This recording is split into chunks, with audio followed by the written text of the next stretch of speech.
بسم الله الرحمن الرحیم. مفتی غلام حسن صاحب سره ملاو شو او ډیر خوشاله شو. د باندې دومره خوشاله شو چې د دومره کار کړی دی، د فرض کفایي د امت لپاره ادا کړی.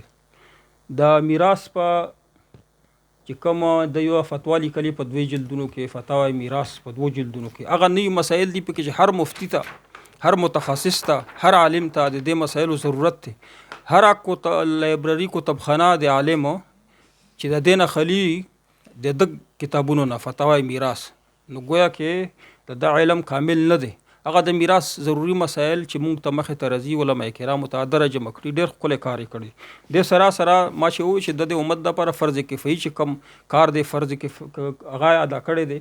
د په الحاد باندې ډېر ښکلی کتاب، غټ کتاب لیکلی په الحاد باندې. یو دا کتاب دی او بل دا دی چې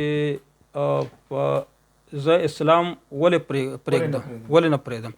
دا ښکلی کتاب دی په الحاد باندې چې د خلکو په اسلام باندې کوم اعتراضات کړي، هغه ښکلي جوابونه په ښکلي انداز سره ده کړي. نو بل دې نه علاوه په عیسیت باندې، په یهودیت باندې، په دې یعنی په دې پلیټ فارم یا په دې موضوع باندې په امت کې کار نه و دومره شوی لکه ده چې څومره کار کړی. ما په علم مطابقه د په د عیسیت باندې، په یهودیت باندې، په الحاد باندې چې څومره کار کړی، په امت کې دومره زیات کار کړی به وي، خو دومره زیات کار چا نه دی کړی.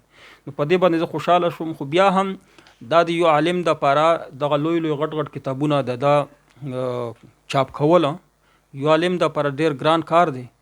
خو الله پاک باندې آسان دی. زه امید کوم چې مسلمانان وروڼه چې کوم د علم سره اشنا خلق دي، د علم شوقین خلق دي، د آخرت ګټه غواړي، د قبر رڼا غواړي، نو دا به مفتی غلام حسن صاحب سره په دې کتابونو چاپ کولو کې مرسته وکړي.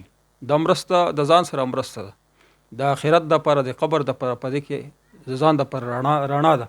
دومره ښکلي کتابونه چې په امت کې علما کرامو ته ضرورت شته، او په کتابخانو کې دغه کتابونه تر اوسه پورې موجود نه دي. کوم کتابونه چې د په د نوي ټاپک باندې موضوع باندې لیکلي دي، دا په کتابخانو کې لا موجود نه دي او د لیکلي دي. الله پاک دې دته په علم کې، عمر کې برکت واچي، د خلکو زړونه د طرف ته مایل کړي.